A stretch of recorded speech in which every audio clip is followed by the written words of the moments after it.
Robert Bowles, Governor Spencer Cox, Lieutenant Governor Deidre Henderson, and Commissioner Anderson, as well as, I'm so sorry, Commissioner Bo Mason, as well as some local partners here present with us today. Governor, we'll kick it off. Thank you. Ladies and gentlemen, thank you for joining us here tonight. We appreciate the media and the partnership we have with you in helping us to get information out to the public so that we can catch this assassin and hold him accountable. We are going to share a portion of a video and that we have of the suspect, as well as some new stills. Those have already been released, but we want to make sure that they get as much attention as possible so that we can get help from the public in tracking down this evil human being. So we're going to cue up the video right now. Show that. I've asked Commissioner Bo Mason if he would narrate to you what is happening in this video. Thank you, Governor. Bo Mason, Commissioner for the Utah Department of Public Safety. If you look up to the top left, you'll see the building where the shooter was proned out in the top left corner. We'll go ahead and play that video, and I'll narrate as we walk through that. So here you see the suspect ran behind that upper building. He's going to come out on the right, moves to this far right corner. As he does, he's going to climb off the edge and then drop down to the ground. As he did that, he left some palm impressions. There's some smudges, some places we're looking to collect DNA. There's a shoe imprint where we believe the suspect is clearly identified as wearing Converse tennis shoes. Again, we'll replay that again so you can get another view of that. It's important to note his black T-shirt, his black pants, and there appears to be some white on the soles of those Converse tennis shoes. Those are all identifiable items that we're looking for. In the stills that are going to follow this, you're going to see a very distinctive T-shirt with an American flag and appears to have an eagle on it. There's also a baseball cap with a triangle on it and a pair of sunglasses. All distinctive, all things that we would ask the public to look for and try to identify if they know someone who has those items, who has been seen wearing those items. We're looking for all that information. Here you see the suspect after dropping off the building. He moved around across this grassy area, around the parking lot. We're going to pan to the right.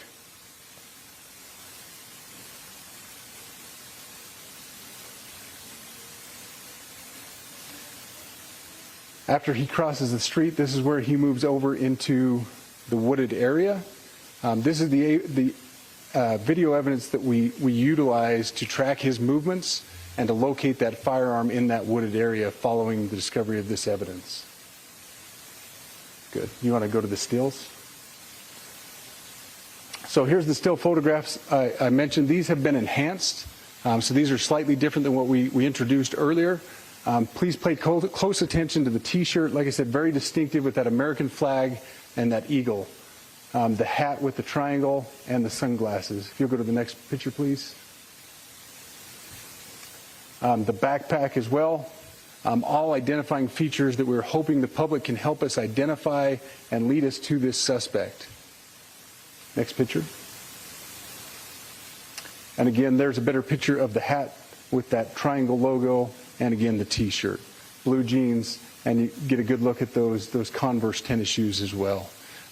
We have pushed these out. We'll continue to push these out, and we just ask for the public's cooperation through the public. The tips that have been coming in are what are giving us our next leads and enabling us to continue to further this investigation.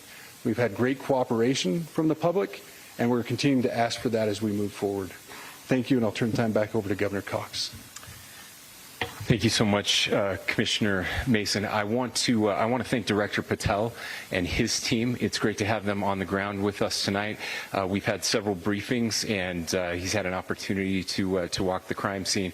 We appreciate our local law enforcement here. Again, we have Mike Smith, who is the county sheriff here. We have all of our local chiefs of police that are here as well, all working hand in hand with the state and with the FBI as we move forward with this investigation.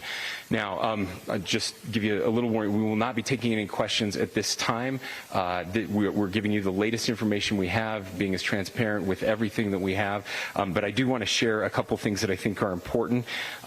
We cannot do our job without the public's help right now. The public has answered our call for action. So far, we've received more than 7,000 leads and tips. I would just note that the FBI hasn't received this many digital media tips from the public since the Boston Marathon bombing.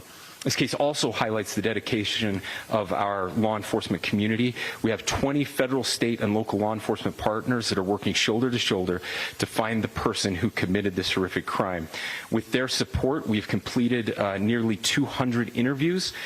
As you're aware, as has already been reported, the FBI is offering a $100,000 reward for information leading to the identification and arrest of the person responsible for the murder of Charlie Kirk. We also continue to implore the public to support this investigation and come forward with any information.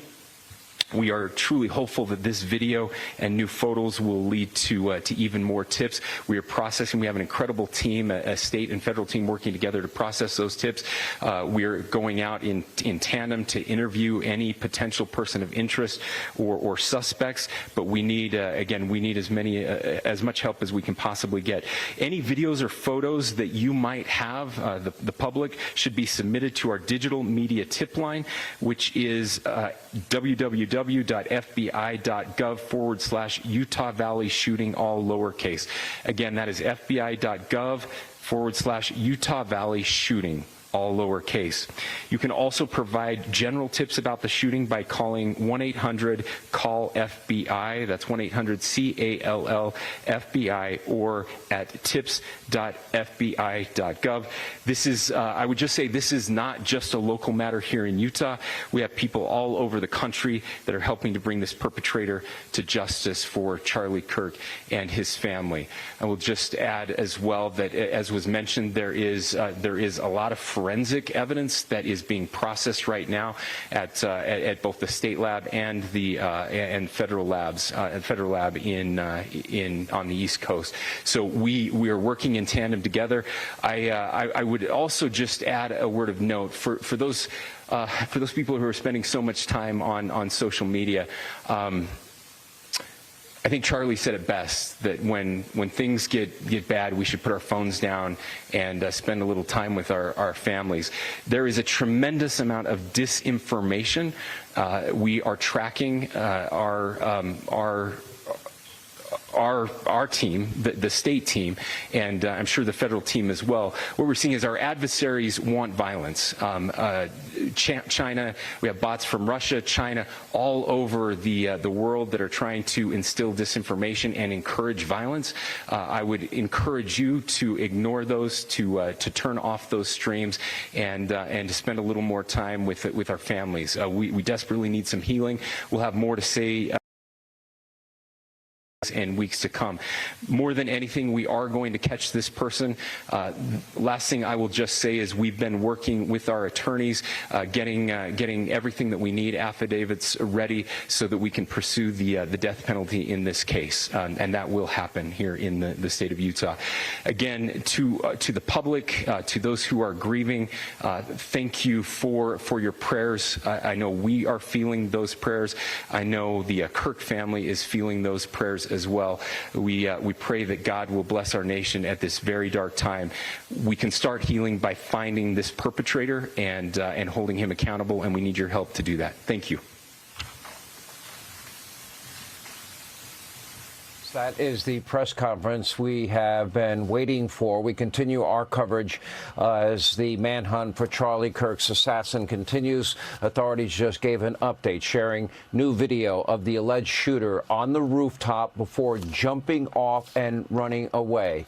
Let me go over some of what we learned in this press conference. And by the way, Kash Patel, the FBI director,